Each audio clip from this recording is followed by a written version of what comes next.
In the early 13th century, Pope Innocent III launched the Albigensian Crusade.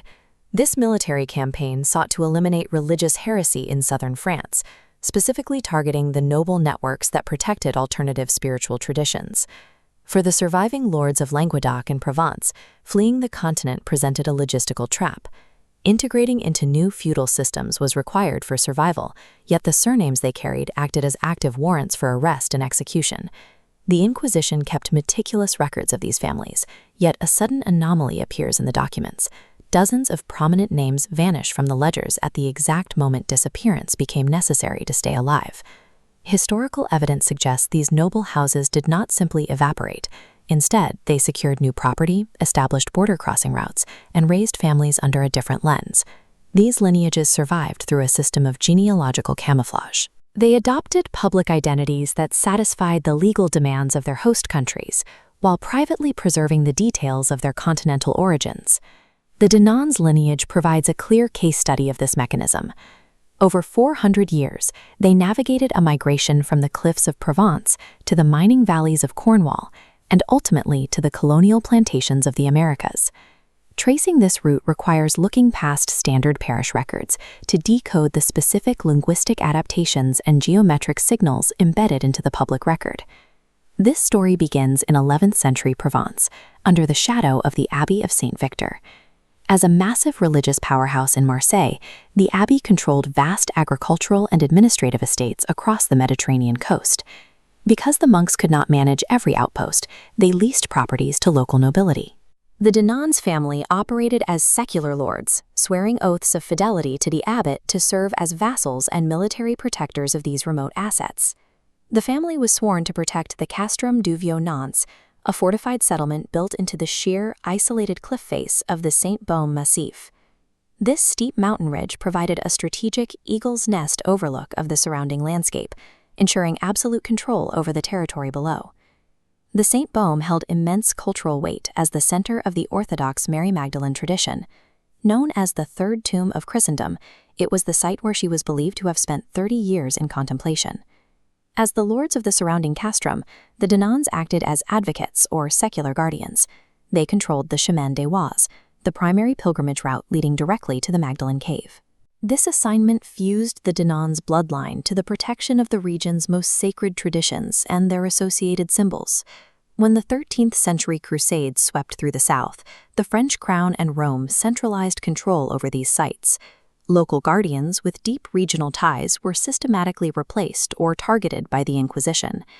Because the Nans' identity was inextricably tied to the physical stewardship of the Sainte-Baume, remaining in Provence under the new regime became impossible, triggering their flight across the continent. By the early 1200s, the family arrived in Cornwall. This region, at the extreme southwestern tip of Britain, operated largely outside the direct, everyday authority of the English crown and the Roman Church.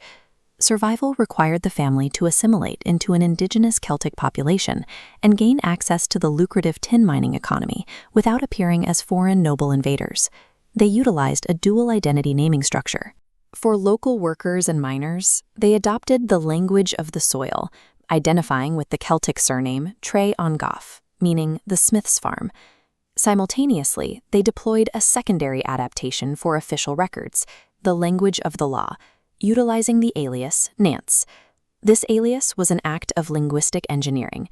Both Provence and Cornwall were historically populated by Celtic-related tribes, sharing the ancient Celto-Ligurian root word Nanto. Because of this shared root, the word translated directly to valley in both regions simultaneously. This identical root allowed the name to function differently depending on the audience. To a Cornish laborer, Nance was a harmless geographic identifier. To Norman French tax collectors and royal clerks, however, the name sounded like a high-status French lordship, similar to de Nance or Vaux. This calculated legal bridge allowed the family to secure local wealth as Trengove while maintaining their noble continental standing in the eyes of the English courts.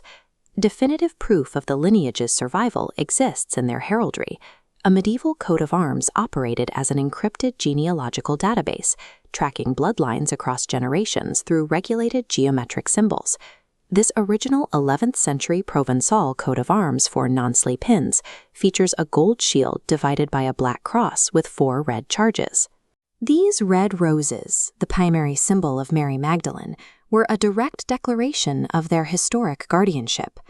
Compare this to the formalized Cornish coat of arms awarded to Sir Alexander Nance in 1485.